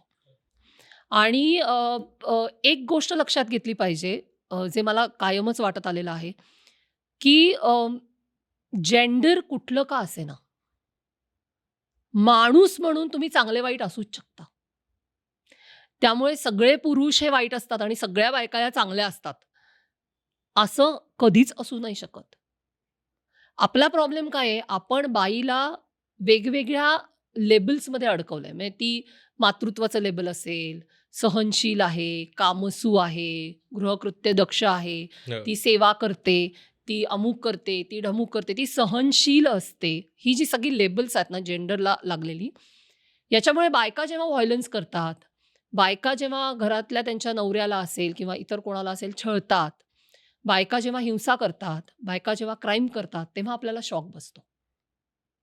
हम्म. पण असं पण बाई म्हणजे काय अल्टिमेटली माणूस आहे ना, ती तिच्यामध्ये पण तेच सगळं आहे जे हो. पुरुषामध्ये आहे, त्याच भावना आहेत, तोच राग आहे, तीच हिंसेची आदिम भावना आहे, तेच सगळं आहे तिच्यामध्ये. तुम्ही समाज म्हणून तिला वेगळी लेबल लावली ह्याचा अर्थ असा नाही होत की तिचा मेक बदलला. आपल्याला धक्का बसतो कारण आपण त्या लेबल्स मधून बाईला बघत असतो.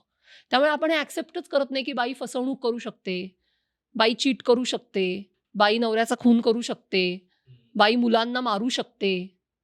हे आपण ऍक्सेप्ट करत नाही कारण आपण त्या लेबलांच्या विपरीत ती बाई वागते. ते आपल्याला ती लेबलचं काय करायचं मग? ती सगळी लावून ठेवलेत मातृत्वाची लेबल्स. हो. ती आई मुलांना मारतीये पण आपण ते नाही बघत कारण ते मातृत्वाच्या लेबलच्या विपरीत घडतंय. हो.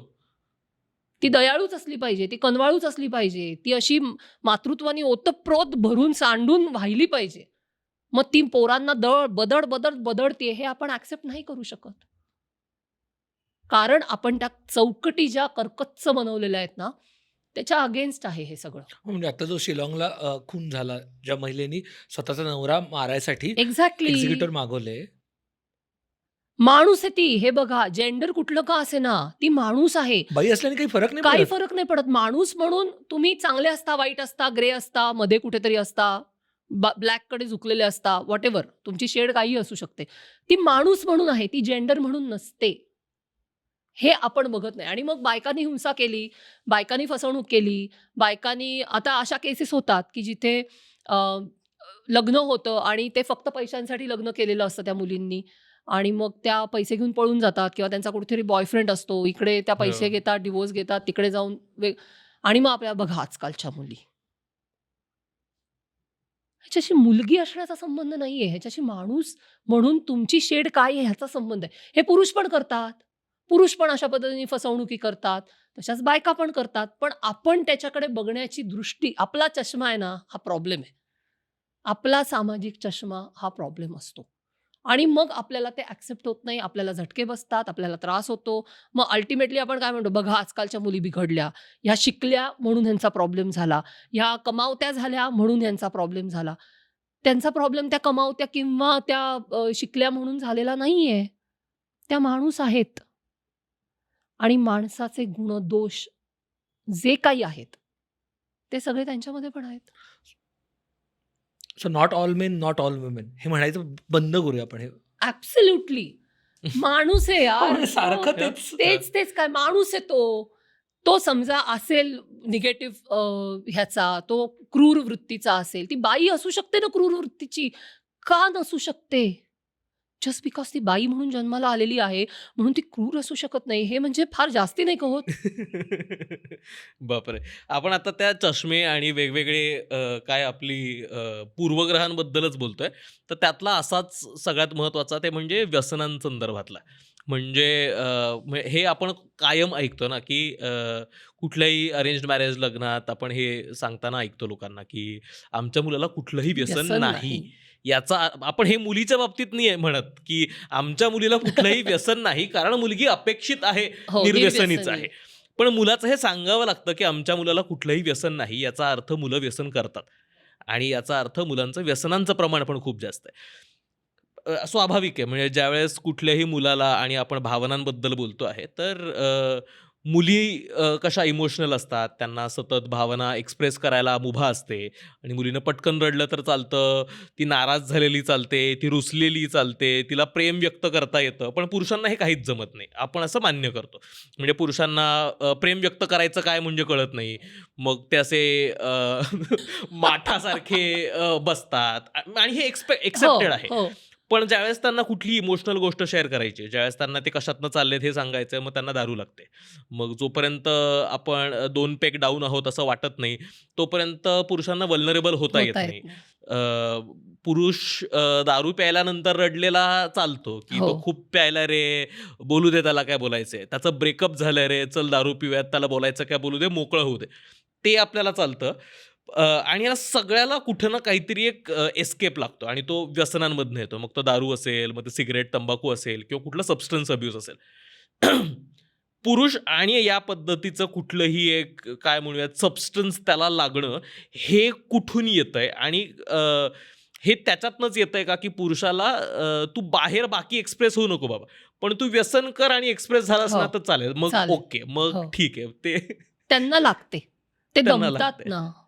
ते थकतात, ते बाहेर जाऊन येतात. त्यांच्यावर ताण असतो, मग त्यांना लागते.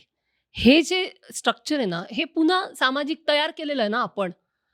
दारू किंवा तंबाखू अ, पिणं हे तसं बघायला गेलं तर भारतीय संस्कृतीचा जर तू इतिहास बघितलास तर आपल्यासाठी काही नवीन गोष्ट नाहीये. इट्स खूप पुरातन आहे आपल्यामध्ये आणि स्त्री-पुरुषांमध्ये दोघांमध्येही ती दोघांमध्ये. होती. हो. मधल्या काळामध्ये मला असं वाटतं, की जिथे आपण बायकांचं उदारीकरण, उच्च दर्जाला त्यांचं जे काही दैवीकरण जे काही बायकांचं आपण केलेलं आहे, त्या सगळ्या गोंधळामध्ये हा एलिमेंट आपण विसरून गेलो, की बायकांना आपण निर्व्यसनी लेबल लावलं आणि पुरुषांचं व्यसन आपण ॲक्सेप्ट केलं, समाज म्हणून. हं. ते किती किती स्तरावरती ॲक्सेप्ट केलंय, तर मगाशी मी तुला आकडेवारी सांगितली, की नॅशनल सर्व्हे ऑफ सबस्टन्स जो झाला होता 2000 मला वाटतं 19 मध्ये, त्याच्यात असं आलं होतं, की 27.3% पुरुष हे अल्कोहल किंवा कुठल्यातरी सबस्टन्सवरती डिपेंडंट आहेत. 27% हा खूप मोठा आकडा आहे. 27% हा म्हणजे खूप मोठा आकडा 4 आहे. माणसातला एक माणूस. येस. खूप मोठा आकडा आहे. हा सबस्टन्सवरती अवलंबून आहे. आणि हे आपल्याला मान्य आहे ना समाज म्हणून. आपण असा विचारच करत नाही, की सबस्टन्सचा वापर हा तुमच्या भावनांशी खूप जवळून जोडलेला असतो. म्हणजे मला डिप्रेशन आहे, मला डिप्रेस्ड वाटतंय, मला अँक्शियस वाटतंय, मला अस्वस्थता आहे, मला अ, अ, काहीच कुठल्याच बाजूनी मोकळं होता येत नाहीये आणि मला विसरता पण येत नाहीये, जे काही माझ्या आयुष्यात घडतंय ते. मग what is the easiest way to ते सगळं विसरणं? तर तुम्ही सबस्टन्सकडे जा. तुम्ही आपोआप विसरता गोष्टी. तुमचा दुसरा दिवस सुरू होतो, तिसरा दिवस सुरू होतो. अशी वर्षानुवर्ष सुरू राहतात तुमची विदाऊट एनी अडथळा, म्हणजे त्या अर्थाने अडथळा न येता. आणि हे ॲक्सेप्टेड असतं. फिजिकल पेनबद्दल आपण बोलतो. इमोशनल पेनबद्दल आपण बोलतो का?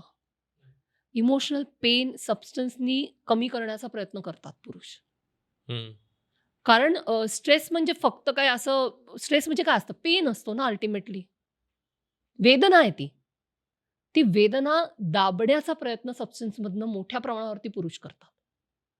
कारण दुसरा पुन्हा पुरुष सत्ताक व्यवस्थेचा सगळ्यात मोठा तोटा नंबर जो काही असेल तो, की पर्याय नाही. पर्यायी व्यवस्था नाही ना रे. कुठे तो वेदना मी कमी कशी करू? माझ्याकडे पर्यायी व्यवस्था नाहीये. मला एकच व्यवस्था दिलेली आहे. आयदर तू सहन कर किंवा तू सबस्टन्समध्ये अडक आणि सहन कर. हं. मग नुसतं सहन करण्यापेक्षा सगळे तेच करतात. मग मी पण तेच करतो. पेनकिलर खाऊन तर सहन करतो. हां, पेनकिलर खाऊन सहन कर, नाहीतर नुसतं सहन कर. कारण शेवटी ती वेदना आहे. आणि मग सबस्टन्स अब्यूजचं प्रमाण इतकं प्रचंड दिसतं आपल्याला समाजामध्ये आणि मग ते हळू-हळू ॲक्सेप्ट करण्याविषयी म्हणजे मला असं वाटतं, की समाज म्हणून आपल्याकडे पर्याय नाहीये ॲक्सेप्ट करण्यापलीकडे. कारण आपण जर ते ॲक्सेप्ट केलं नाही ना, तर आपण ते व्हॅलिडेट कसं करणार? बरोबर. हं. माझा घरातला मुलगा सिगारेट ओढतोय. He is a chain smoker.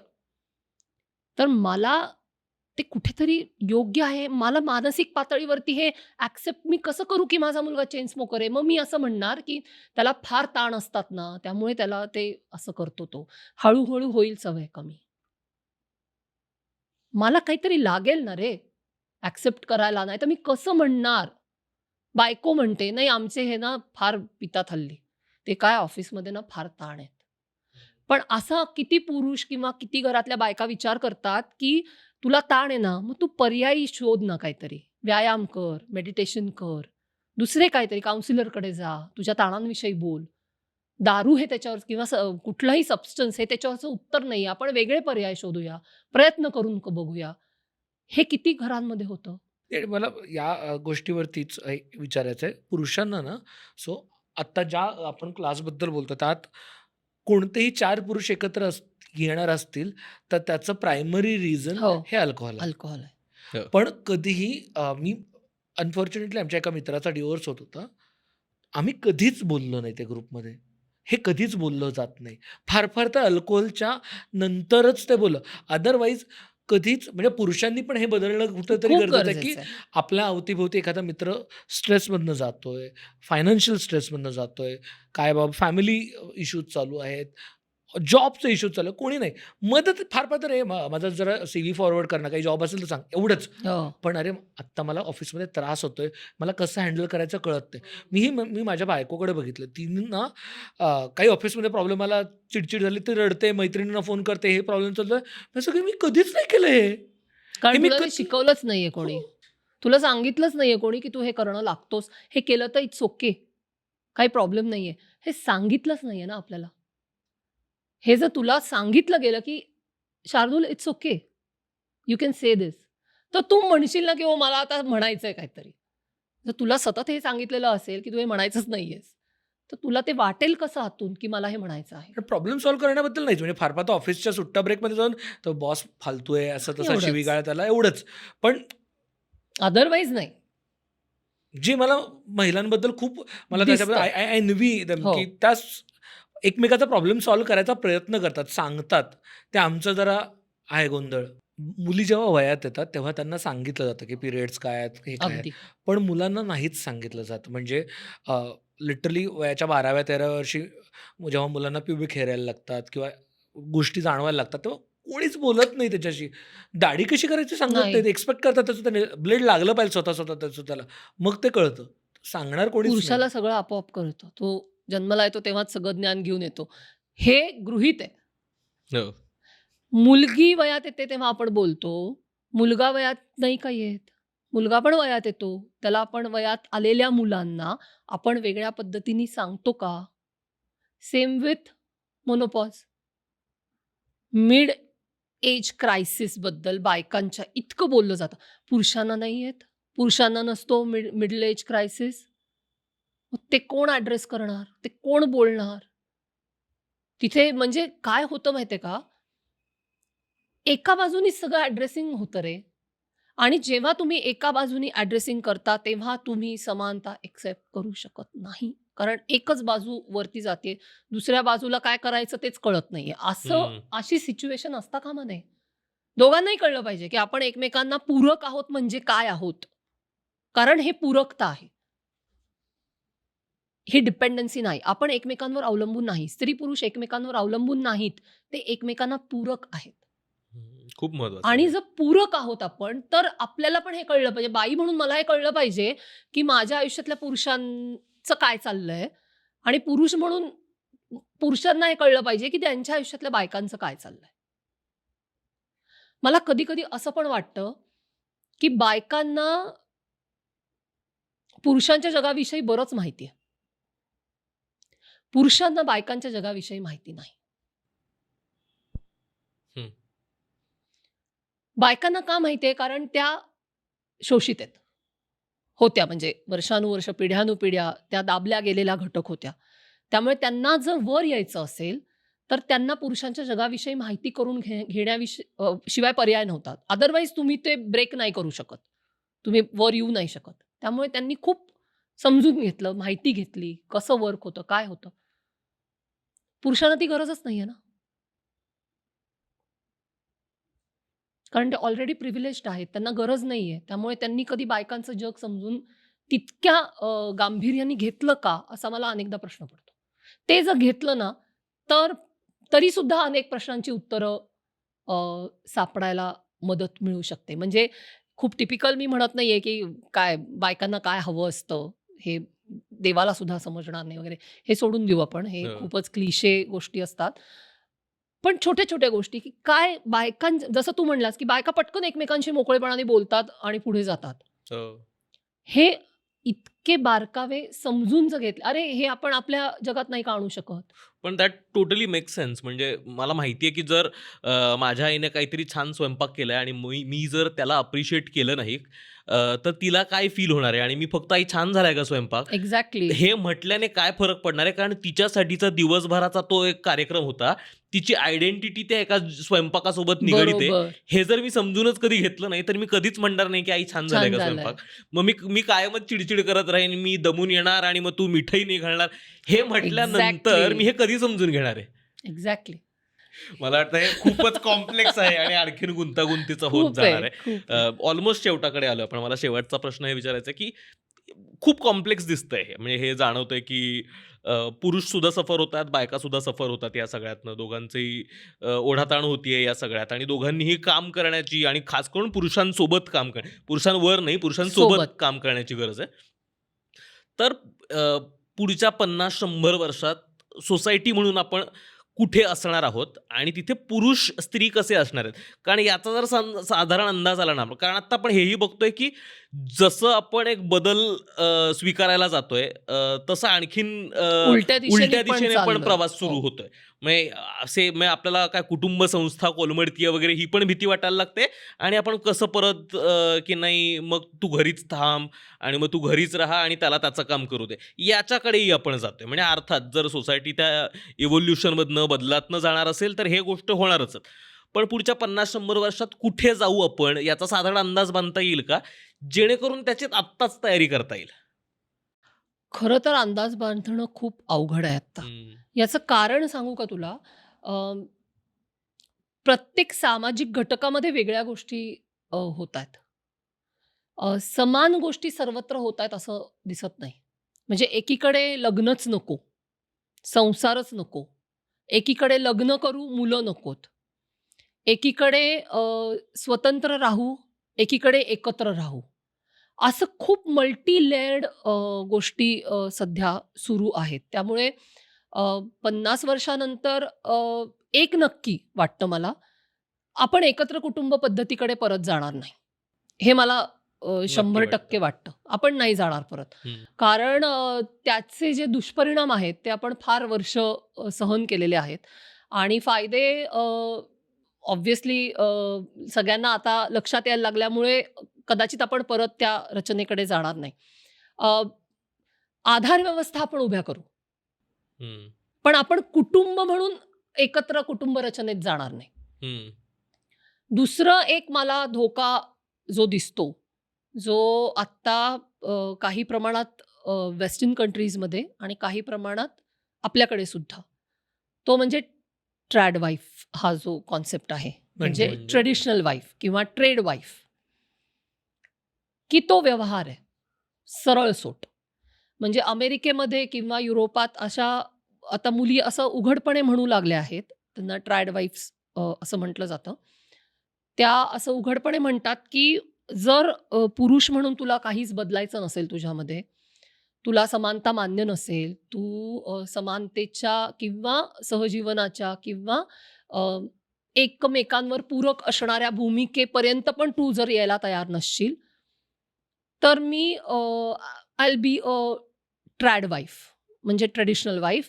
So मी तुझं घर सांभाळीन, तुझी मुलं जन्माला घालीन, तुझं काय आलं गेलं सणवार, पाहुणे रावळे जे काय अपेक्षित असतं ट्रेडिशनल वाईफच्या स्ट्रक्चरमध्ये, हो. ते सगळं मी करीन.